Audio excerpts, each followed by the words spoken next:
Fala galera, sejam bem-vindos a mais uma aula da capacitação para a gente dar continuidade aí. E o tema de hoje vai ser backlog. Vocês já viram da metodologia Scrum, como é que ela funciona, quais as motivações. E hoje a gente vai ver a principal ferramenta dela, né? Vamos dizer que é a ferramenta primordial para você conseguir montar aí o seu projeto e organizar suas ideias, que é o backlog.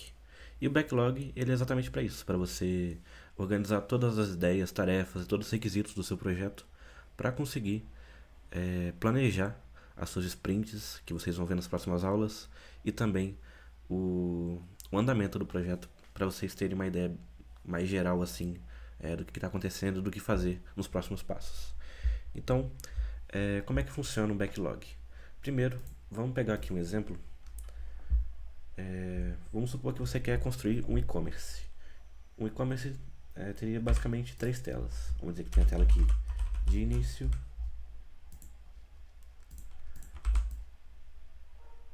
uma tela de carrinho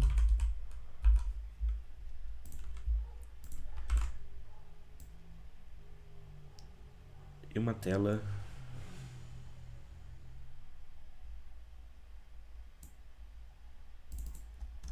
de pagamento. Então, o backlog vai servir para nos dizer o que vai ter em cada tela, o que vai ter, quais são os requisitos do cliente. Então, vamos pegar aqui, por exemplo, o início. O que a gente precisa no início de um e-commerce? A gente precisa da lista dos produtos, certo? Também precisa de uma barra de pesquisa para esses produtos.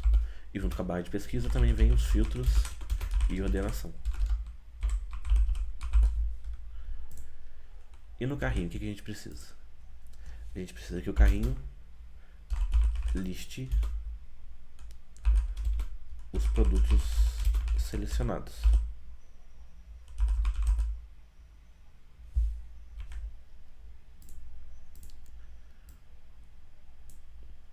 Deixa eu aumentar aqui. A gente precisa que ele liste os produtos selecionados, que ele resuma os valores totais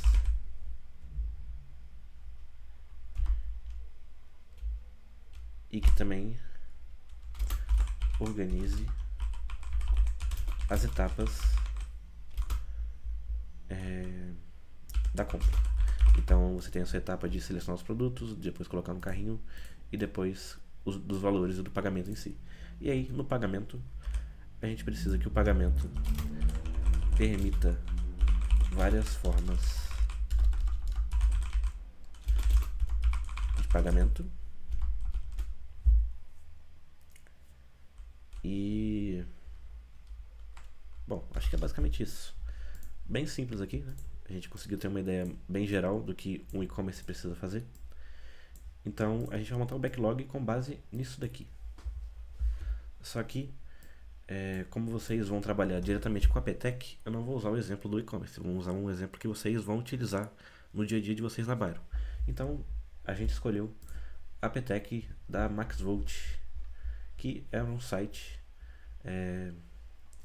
desenvolvido pela Byron no ano passado, que foi para MaxVolt, né, a loja MaxVolt, e era basicamente deixa eu colocar aqui na tela das páginas, que fica mais fácil pra gente ter uma ideia mais geral. É uma tela início com a apresentação do site, né, uma landing page basicamente, uma seção sobre nós para algumas informações a mais da empresa, serviços, soluções e contatos. Então ele é basicamente uma landing page, só que com um back-end, né, um CRUD, para conseguir gerenciar esses conteúdos que estão na página inicial. Então o que a gente vai fazer? Vamos montar o backlog com base nisso daqui. Então a gente vai lá no Notion, na nossa página de gestão de projetos. A gente vai criar um novo projeto.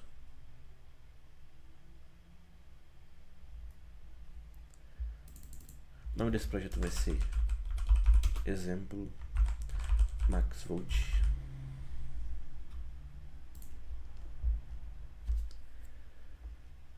Esperar o template carregar.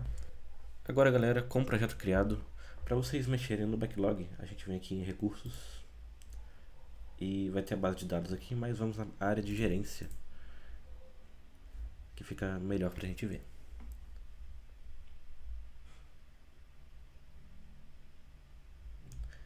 Beleza? Então aqui está a tabela do backlog, aqui que a gente vai criar as nossas, os nossos épicos, né? Que é como é descrito cada item do backlog. Então vamos aqui na nossa PTEC de novo. A PTEC vai descrever todas as telas bonitinho, o que vai ter em cada coisa. Por exemplo, aqui vai ter um CRUD para edição do conteúdo, por meio do Strap. Vai ter essas páginas aqui descritas nessa tabela.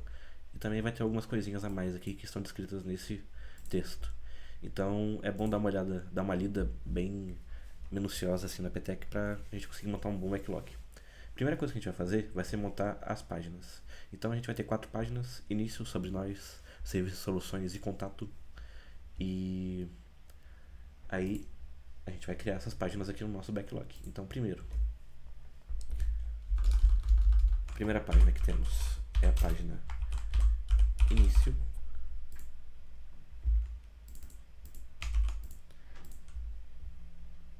A próxima página é a página sobre nós. Aí nós temos a página serviços e soluções. E a página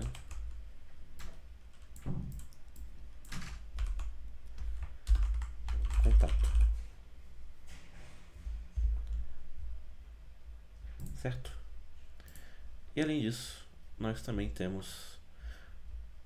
vocês podem ver que aqui na página tem alguns requisitos a mais, né? Tem uma descrição em cada uma delas. São como se fosse sobre requisitos. A gente vai chegar lá já. Mas, antes disso, nós temos mais alguns requisitos aqui que é esse CRUD para edição de conteúdo. Onde o administrador vai poder editar o conteúdo que vai estar nessas páginas através do back-end e dessa ferramenta Strap, que é o que faz esse gerenciamento. Então a gente pode criar aqui um novo requisito que vai ser o Strap. Beleza? E também aqui nesse textinho está descrito que a gente vai precisar de uma navbar. É uma barra, né, localizada no topo da página para a gente navegar pelo site. E também um footer, uma barra localizada no final da página para mostrar mais informações do cliente, logo, essas coisas. E também um plugin que vai ficar flutuando na página para redirecionar para o WhatsApp, no canto inferior direito do site. Então a gente vem aqui e cria também a navbar, o footer e o plugin do WhatsApp. Certo? A área aqui, basicamente, como a gente está falando de páginas em si, a gente coloca como web, que é a parte do front-end. E quando é alguma coisa, por exemplo, gestão de conteúdo, que é o que usa aqui o Strap, por exemplo, já é mais da questão do back-end. Beleza? Vocês podem colocar isso para outras páginas também. E agora, voltando para aquele detalhe dos subrequisitos, a gente tem aqui, por exemplo, na página início, a gente precisa de um carrossel para mostrar os parceiros. Como que a gente faz isso? Aqui, na tabela, se vocês vierem aqui, tem uma setinha, e clicando na setinha você pode criar um novo subitem. Quando a gente cria um novo subitem, esse item vai ficar atrelado ao item pai. Então, por exemplo, aqui a gente precisa de um carrossel dinâmico, certo? Esse carrossel dinâmico é um subitem, um subrequisito do item pai, que é a página início. E a mesma coisa você vai fazer para todos esses outros requisitos que estão aqui. Então, essas 4 seções, seção de entrada, seção orçamento, seção sobre nós, todas elas vocês vão colocar ali nesses subitens. Eu vou pegar aqui, por exemplo, a seção fundadores, que fica na página sobre nós.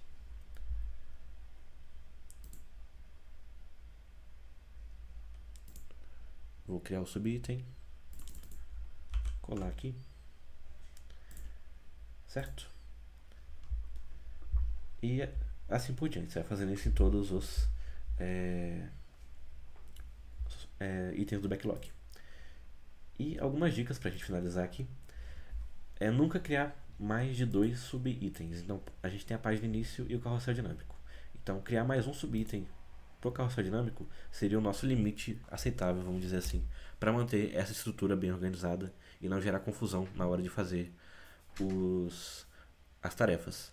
Então, o que eu recomendo para vocês é, caso precise colocar mais de 2 subitens, é você revisar a estrutura de backlog que você está fazendo e ver se esse subitem não se encaixa em outro backlog. E se não se encaixar em nenhum deles, você criar um novo item para conseguir é, agrupar esses subitens, certo? E a segunda dica é você sempre descrever bem o que vai ter em cada um desses backlogs. Então, quando você abre aqui, por exemplo, a página início, tem as anotações para cada backlog. Então, você pode colocar aqui o que vai ter nessa página início. Então, você pode descrever ela como página de apresentação da MaxVolt. Será composta por um carrossel e diversas seções para apresentar a empresa, certo? E faz isso com todos os itens e subitens. É um pouquinho chato, mas é uma boa prática para vocês se lembrarem e isso ajuda depois. Quando tiver muita tarefa, vocês vão conseguir organizar isso direitinho e também ajuda o seu time a não se perder no que é cada coisa.